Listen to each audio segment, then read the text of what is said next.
Hi friends, പുതിയ വീട്ടിലേക്ക് എല്ലാവർക്കും സ്വാഗതം. ഇലക്ട്രിക് വാഹനങ്ങൾക്ക് വരുന്ന കൂടുതൽ ചാർജിങ് ടൈമാണ് ഭൂരിപക്ഷം ആളുകളെ നിരാശരാക്കുന്ന ഒരു കാര്യമെന്നത്. കുറഞ്ഞതൊരു 2.5 മണിക്കൂറൊക്കെയാണ് മിനിമം ചാർജ് ആവാൻ എടുക്കുന്ന ഒരു സമയമെന്നത് ഇതുവരെ ഇറങ്ങിയ ട്യൂബറുകളിലൊക്കെ. പക്ഷേ 10 മിനിറ്റ് കൊണ്ട് തന്നെ 80% ചാർജിങ്ങിലേക്ക് എത്തുന്ന ഒരു ഇലക്ട്രിക് സ്കൂട്ടർ ഇന്ന് പരിചയപ്പെടാം. ഈ വർഷത്തെ EICMA ട്രേഡ് ഷോയിൽ വന്ന ഈ ഒരു ഇലക്ട്രിക് സ്കൂട്ടർ ഒരു മാക്സി സ്കൂട്ടർ കാറ്റഗറിയിൽ വരുന്നൊരു സ്കൂട്ടറാണ്.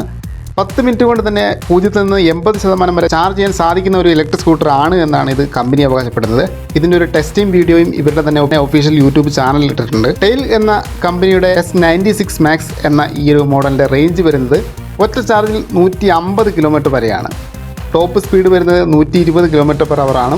0 നിന്നും 50 km/h സ്പീഡ് കൈവരിക്കാൻ വാഹനത്തിന് വേണ്ടി വരുന്നത് വെറും 3.5 സെക്കൻഡ് മാത്രമാണ്. കൂടാതെ മൾട്ടി സ്ക്രീൻ ഇൻറ്ററാക്ഷനോട് കൂടിയിട്ടുള്ള TFT screen, high definition front and rear camera, wifi, bluetooth connectivity, OT updates എന്നിവ ഉൾപ്പെടെയുള്ള വിപുലമായ ഫീച്ചേഴ്സും ഒരു വാഹനത്തിൽ കൊടുത്തിട്ടുണ്ട്. നെബ്വ ചാർജിംഗ് സിസ്റ്റം എന്ന ഒരു ടെക്നോളജിയാണ് ഇതിൻ്റെ ഒരു ചാർജിങ്ങിൽ ഇൻസ്റ്റാൾ ചെയ്തിട്ടുള്ളത്.